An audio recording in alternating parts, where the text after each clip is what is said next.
shipping. The act of pairing two people together in a romantic relationship and picturing their blissful lives together, along with the rough intercourse they have. A specific set of shippers, the Fujoshi and the Fudanshi, focus solely on yaoi couples and like to read and watch a lot of boys love content. As a pristine man of culture, I am committed to understanding my fellow weeaboo sisters and 1% brothers that explore their interests that may not align with my taste. In my valiant efforts to learn, I shut myself in my room for hours, researching the mindset of a Fujoshi, replicating their mannerisms, even stealthily watching naughty clips and occasional yaoi hentai. For research? Why do you want to? Oh God! Even after exhausting hours of research, my pea-sized brain was unable to grasp the complexity of a yaoi lover's brain. I slumped back in my chair, crushed, when suddenly, on my screen appears a strange anime. As the opening rolls, I realized that I had found the anime that would unlock the yaoi door of knowledge I desperately needed to understand my fellow brothers and sisters.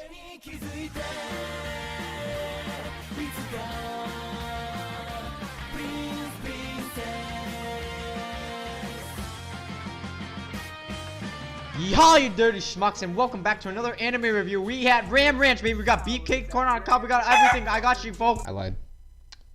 Ram Ranch is in a real place, so I mean, we can't physically be there, you know, like it's not real. Everyone has had that one moment in their life where they see two people and think, wow, they're so cute together. They must share many blissful moments as a couple. Whether it be two people cuddling each other on the metro, lovebirds feeding each other at the park, your parents arguing and throwing books at each other in your room while you cry yourself to sleep wishing on a normal life where you can marry Janet the teenage robot! Underneath the surface of those perfect couples, however, tends to lie a dark twist. Why am I bringing this up? It's so I can prepare your heart for the premise of Watashi ga Motete Dousunda, or by the English name, kiss him, not me. They start you off with some philosophy. The prince should be with the princess.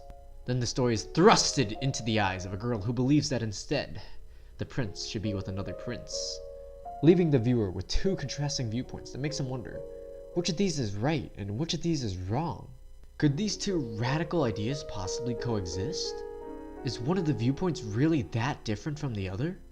At the end of the day, does it really matter if the prince loves the princess or the other prince? Well, my little tuna fish, you just got baited because this ain't no yaoi. This is a reverse harem show, baby. That's right, it ain't Pride Month anymore. No more gay content on this channel. That's all that gay content's canceled. We're sponsored by Chick-fil-A. Let's go, boys. Yaoi fact. I know you guys are disappointed to hear that this show doesn't really have that much thought-provoking themes about homosexuality or hot man sex. But I'm gonna fulfill your desires. I'm gonna satisfy your appetite, and I'm gonna spill some yaoi facts. All right, this is the best I can do. The genre of yaoi first gained prominence in the 1970s and 80s in various shoujo doujinshis and fanworks, deriving from the acronym Yamanashi, Okanashi, Imanashi.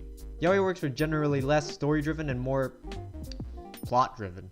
And as works created by women, for women, they served more as an escape from conventional storytelling and provided a chance for women to explore their sexual interests, even if their forbidden romances ended tragically because of, you know, the homophobia thing. Nowadays, since homosexuality is much more accepted and yaoi started making some sweet dough, baby, let's go! The once niche genre filled with shameless sex scenes and poor amateur direction now has blossomed into a bit of a more fruitful and story-driven genre about men, by women, for women. Still filled with raunchy sex and occasional sexual assault, though. Hai Serenuma is a super kind, cheerful high school student that is a perfect representation of a Fujoshi.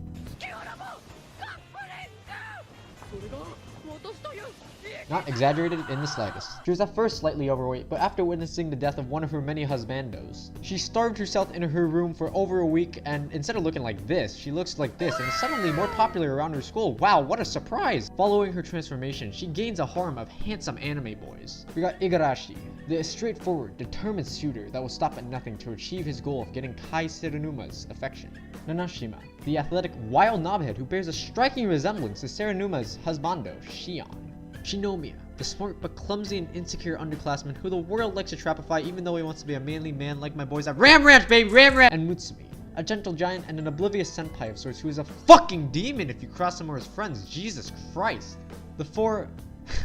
okay, three. All attempt to charm Serenuma through various schemes and antics, even after they find out about her otaku lifestyle and her Fujoshi personality, since, you know, at her core she's a kind person. But due to her lack of romantic experience, and the fact that this rotten girl would rather see the four of them sword fighting in a Cocky Boys video, their flirting usually ends up leading to awkward or comedic situations. And what is this? A new suave love interest in episode 4 crops up, and not only is he a famous manga artist, Fujoshi, cook, talented writer, athlete, wealthy person, cosplayer, a literal perfect angel from the heavens, but he's also a girl who takes a small liking to Serenuma. Yaoi fact! Yaoi relationships typically consists of two kinds of characters, the seme and the uke. The seme is the strong, protective alpha male that will typically force himself onto the more fragile, submissive, sometimes feminine uke.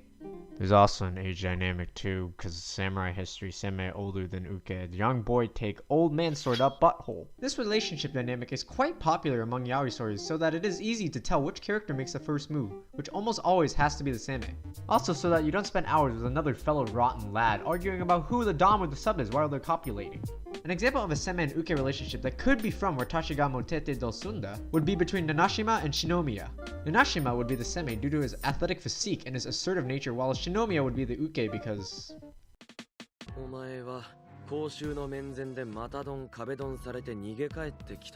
Definite sub. The art and animation of Watashi ga Motete Dousunda is pretty to look at and does fit the show. But it kind of feels like a waste because, there's not that many special scenes to show off the animation besides the high-res facial expressions in the beach scenes. Look, there's eye candy for both men and women. That's quite innovative. The characters of the show aren't really that overly special even if you compare them to other harem shows. But they work, and they also got some epic facial expressions, baby, and the reaction gifts that your friend will call you a loser for spamming in their DMs every time. Oh man! Each character has an episode that revolves around them and the deep insecurities they are forced to deal with, and how Serenuma is the only person to somehow shine on their seemingly colorful but actually dull and pathetic life. Besides Igarashi. Man's so bland, dude. Some characters are much more fleshed out than the others, though. Especially towards the end of the show with the introduction of the big bad, who I can't spoil. It's Mutsumi's brother. Sorry, I have allergies to bad plots. While we learn about the characters and understand them, we don't really get that much extensive backstory in any of them besides Mutsumi and maybe Nishina, which kind of makes it hard for me to grow invested and support any of their pursuits to claim Serenuma's cooch. But at the end of the day, it is a comedy show, dude. Laugh at the pitiful attempts of those who try to seduce a shipper whose maiden heart is so rotten at his core that they are doomed to trying to experience true love in such a cruel world. The comedy of the show is supplied by slapstick humor and exaggerated ship teases. While there are some really awkward jokes here and there, the show itself parodies shippers and the harem genre quite well, and I did laugh quite a bit while watching, especially during the first half. But the second half kind of shifts to a bit more of a serious tone as the series grow more determined to make Serenuma theirs.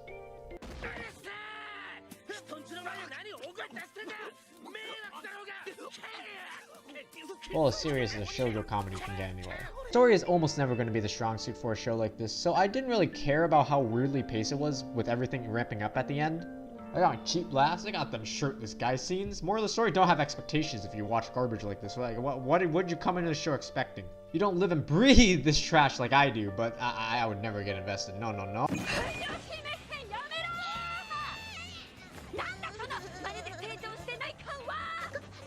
Dude, what the fuck? Alright, relationships are hard. Just because you have a girlfriend doesn't mean you're... Or I mean a boyfriend. Just that doesn't mean you have to flex on us having boyfriends, alright? It's hard for her to find a boyfriend. I don't even have a girl or a boyfriend. Like, what the fuck? William, shut the fuck up! I try to sleep real fast. Why are you watching this? I don't care you watching that gay porn. I need my beauty sleep. I work at nail salon 30 cents per hour. I can't make no money. I need to get my sleep so I can make it. Now you watching the gay yaoi porn. Watching gay yaoi porn middle of the day when I have a way I want. Yaoi fact.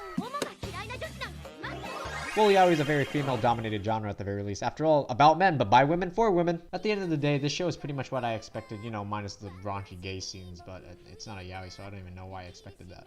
A lighthearted romantic comedy with bubbly characters with a few dark situations sprinkled in to slowly inch the plot forward. And there aren't too many twists and the ending may be predictable, but the show as a whole was funny and weird enough to keep me watching. Story is blah, I mean it's a harem show, I don't really expect much. Jokes can get a bit awkward or repetitive, especially towards the end. And the lack of gay action may be disappointing depending on how you interpreted the title, but I have high levels of moe energy, and as a degenerate shipper, I quite enjoyed myself. I mean a little bit. Watashi ga Motete Dousunda didn't really go below expectations, but it didn't exceed them either. I mean, it was exactly what I expected. But if you like harem shows, then I mean, You can watch the show. I don't know if there's not really that much fan service, but it's not like I needed much dick or titty to keep watching. Although it would have helped, you know, both of them. Yeah, I'm gonna go. Please don't think about my previous statement too much. I'm innocent, please. To live is quite simple. As long as you breathe, eat, drink H2O, and sleep, you are prolonging the act of life. Just trying to live, however, is not exactly ideal in these times. We all have interests, preferences, whether they are innate or developed with what we have. We may grow up and change over time, view the world differently as we learn more and more of what is around us. But what we enjoy, what we feel separates us from others, what helps us get through our worst days, our interests, have stuck with us for as long as we can remember. Some interests can be very detrimental to a person or the people that surround them, but most others are relatively harmless and allow a person to feel as though they have a place where they belong, a group that allows them to learn and develop the way they want to develop. With so many different tastes and preferences, there is bound to be a misunderstanding of certain interests which can lead to the belittlement of others for expressing themselves in a way they feel comfortable with. Instead of trying to understand why others can appreciate certain things that we don't, we sometimes generalize people in unflattering ways, trash what they like, even separate ourselves and isolate them from our cliques. Maybe there are some that just need to grow up, some people, learn how to more healthily balance their interests with their personal lives. But encouraging the abandonment of what they feel makes them them is more devastating than what meets the eye. You can dislike what others enjoy, criticize a person's interests and actions, and continue to enjoy what you connect with, but try to seek understanding instead of cringe. To live is simple. To appreciate is not.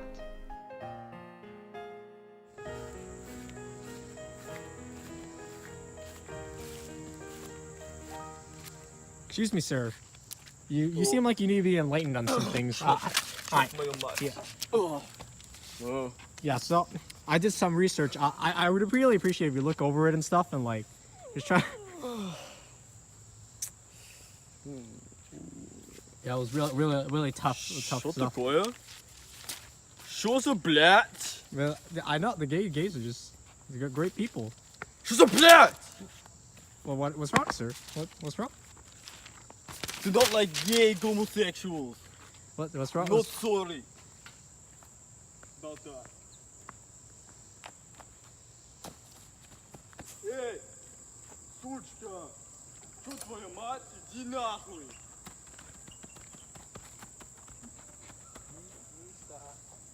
You